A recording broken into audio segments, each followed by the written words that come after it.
I'm doing this video sitting down because I hurt my back. I can stand, I can walk, I can sit, although seeing me trying to get up out of a chair is a sight to behold. But the less standing I do, the less strain I put on my back. So what I want to do today is I want to redo an old video, my video for Chinese dumplings, otherwise known as pot stickers. And I want to do them for a couple of reasons. One is this Sunday is Chinese New Year.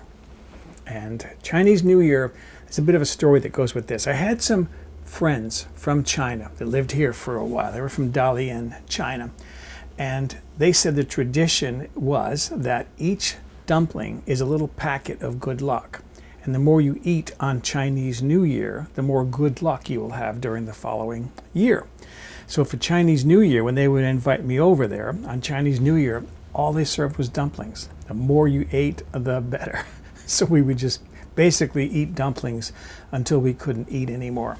I also got a request to do these, to update my old video to a more modern, high-definition video. So I want to do that.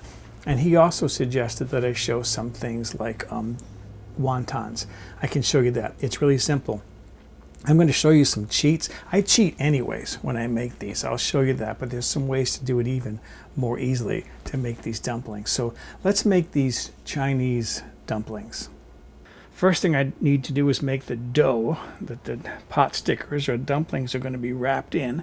So that's 2 1/4 cups of all-purpose flour, which is about 11 ounces or 310 grams. Then I have 1 teaspoon of salt. And what I have here is 3/4 cup, which is about 175 milliliters of water.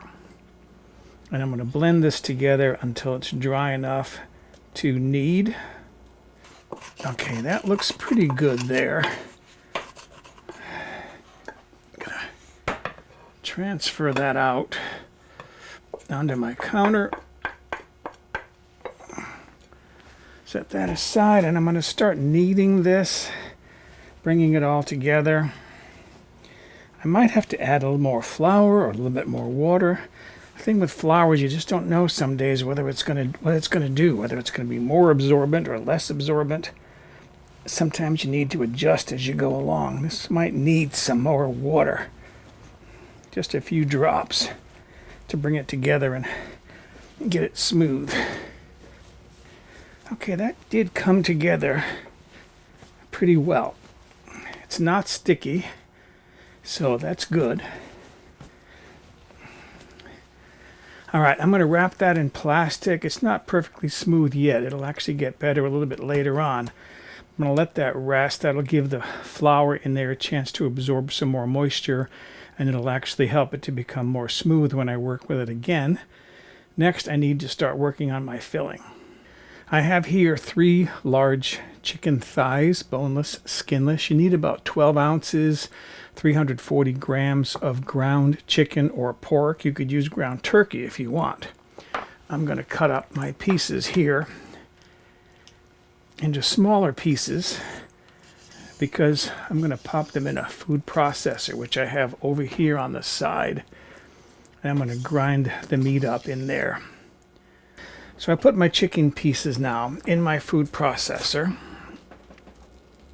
and as I usually like to do, I'm going to cover that with a piece of plastic, the bowl. The reason why is because my lid has all kinds of places where stuff can get up into. This helps to keep the lid cleaner. Lock that into place, and I'm going to chop the chicken here until it's chopped up pretty fine. So my chicken looks good with the way it's chopped up. I'm going to put that aside, take my plastic off, take the bowl off. I can move this to one side. This is heavy. It's all metal. It was a limited edition all metal food processor. And then get my blade out.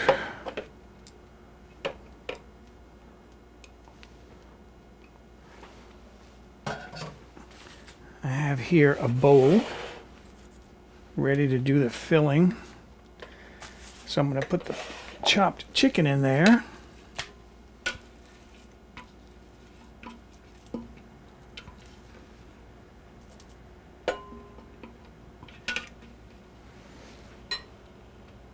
I'm going to start putting in my other ingredients. Okay, so what I'm going to add to the bowl next is 1 teaspoon of either rice wine, if you've got it. I'm using dry sherry. And then 1 teaspoon of very nicely minced, finely minced, fresh ginger root. I'm going to put a couple of cloves of garlic in there.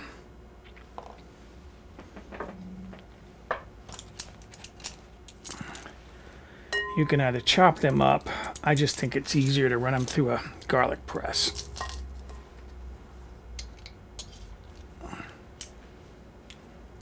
By the way, my friend didn't tell me how she made her dumplings, but I figured it out. And this is what I came up with, and I served this to them one time, and she says, "Ah, very good, very good." She was pleased. I had got the formula right. If you're hearing that loud noise, it's an invasion. No, that's a jet going overhead. I live near the airport. Okay, that's the garlic that's in there. What's next? 1/2 cup of finely chopped green onions. Those don't have to be minced too fine. It's actually kind of nice to see them in there. And then I have 1 tablespoon of soy sauce, 1 teaspoon, 1/2 teaspoon. This is a 1/2 teaspoon of salt, regular table salt. And then I have 1 tablespoon of oil. You can use peanut oil, corn oil. I'm using corn oil. Vegetable oil, doesn't matter. And then finally, one of my favorites is sesame oil. And you want to mix that all up until it's all nicely blended. For that, I like to do it by hand, so I'm putting a rubber glove on. I just think it's the best way to mix all this up.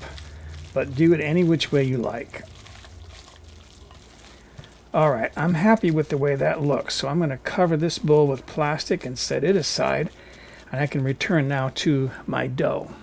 This is cheat number 1. I use my pasta machine. This is an Atlas, I think it's an Atlas 150. They sell these on Amazon. What they do is they take the dough, and they take a little piece of dough out, I don't know, maybe about the size of your thumb, roll it in a ball, then with a dowel they roll it every which way until they get a round, flat circle. Well, that just seems like a lot of work to me. I mean, if you've got 3 or 4 women working in the kitchen, why not? But for one person, I just say do it the easy way. I did this for them, by the way, when I had them over for dinner. And she saw me doing it this way. "Oh, you cheat," she says. Yeah, of course. Whatever's easiest. I'm going to just flour that lightly. I got a flour duster here. It's actually a powdered sugar duster, but I use it for flour. Flatten this piece out as best I can by hand. It's already getting some elasticity to it, which makes it spring back. That's the gluten's in there. And then I have my machine set at number 1, the widest setting for these rollers.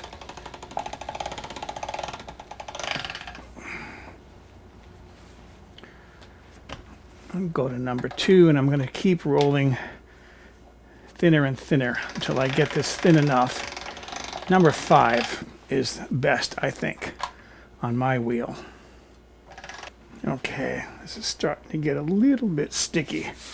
So I'm going to just dust it lightly with flour on both sides. Number 5, and this should be good enough right here.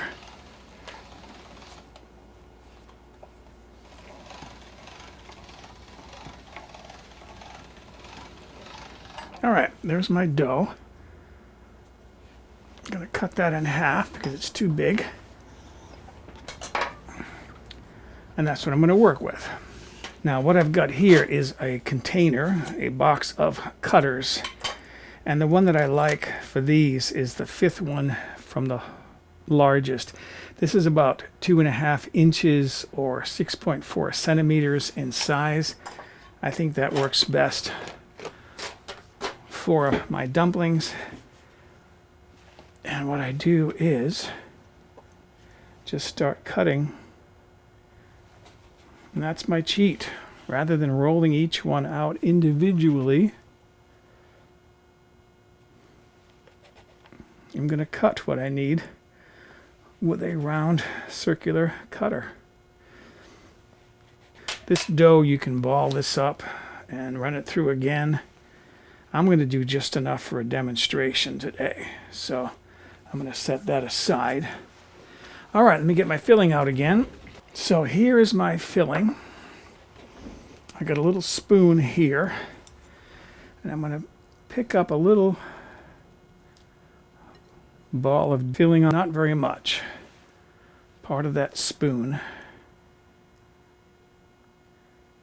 So you kind of have to learn how much you can fit in there. And then I'm going to just pinch the dough together around it.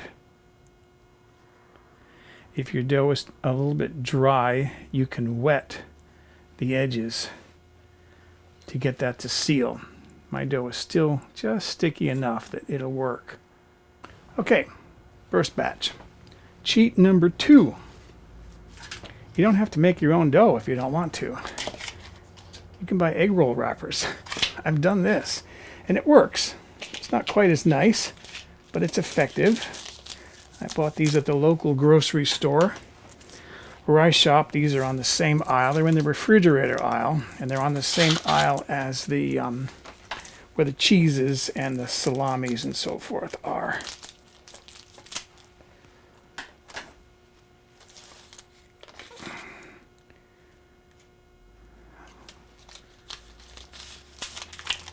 Get that pulled out a little bit. There we go. Take one of those sheets out. This, I know I'm going to need some water to seal, so I put a little water in a bowl for myself, but pretty much the same process. They were a little bit harder to cut. Well, I should be able to get 5 out of this sheet. And one in the middle. Okay, let's pull that one out. And then again, put a little bit of filling on it. These are going to look a little bit more transparent when they cook because the dough is a little bit thinner. In fact, it's quite a bit thinner. Going to wet the edges with a little bit of water. Pinch it together. There. And I'll put that on my plate. And I'll keep going till I make a few more. I'm doing the last one here. I wanted to mention when you do this, when you're filling these, try and get as much air out as you possibly can. They'll cook nicer. They won't balloon up and possibly burst open when you boil them. I am in the meantime heating some water, a big skillet of water. You want the water kind of deep, maybe 1 inch, 2.5 centimeters deep in a large skillet to boil these. Another variation. These are wonton wrappers. This same filling can be used for wontons to make wonton soup.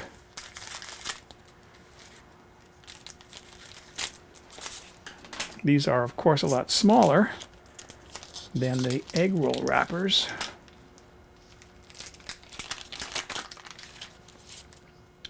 And you can make these a little bit bigger. You don't have to trim them. You can put a good piece of filling inside.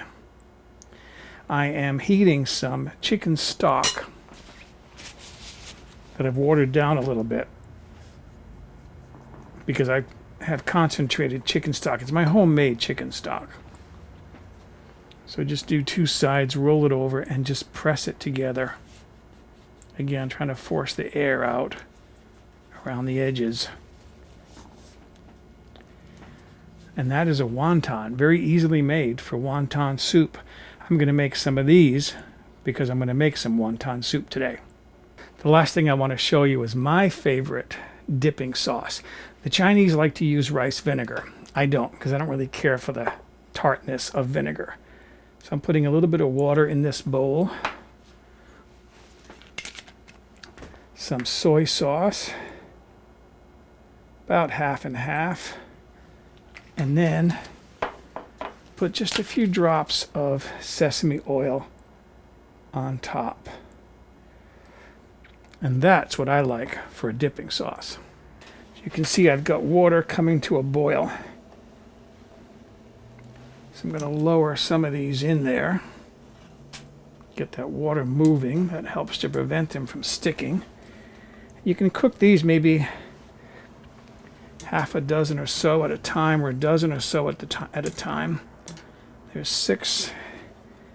Those are the ones with the dough that I made. And these, you'll see the difference right away. They get transparent. This is the dough that was egg roll wrappers. Okay, so there's a dozen. I'm going to bring that up to the boil.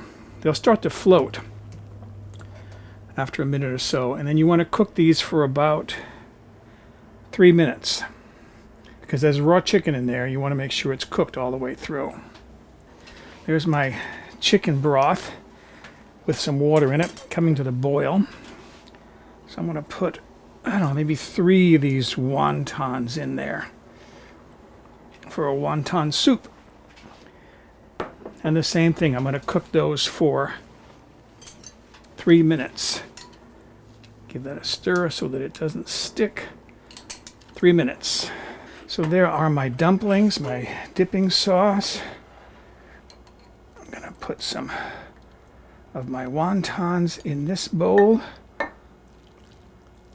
with a little bit of the broth. So there's my wonton soup. There is my dumplings, otherwise known as pot stickers, with my dipping sauce. The last step is to see how good this stuff tastes. And I've made these many, many, many times, so I know these are going to be delicious. I forgot one thing. To garnish my soup, I saved some chopped green onions, the top green portion.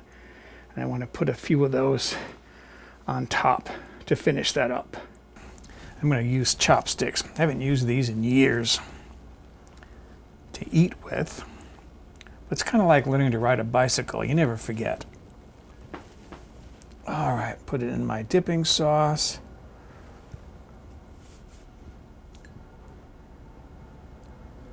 And just in time for a plane to go overhead.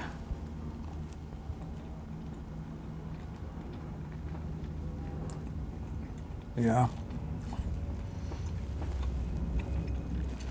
That is so good. I love these things. I love pot stickers. Okay. I can't carry this over there all at the same time. My table is over there. So I'm going to put my bowl on my plate and everything up front. And then I'm going to go around and put them on my dining room table so I can have my dinner. So excuse me, I'm going to go enjoy my dinner of Chinese dumplings, otherwise known as pot stickers.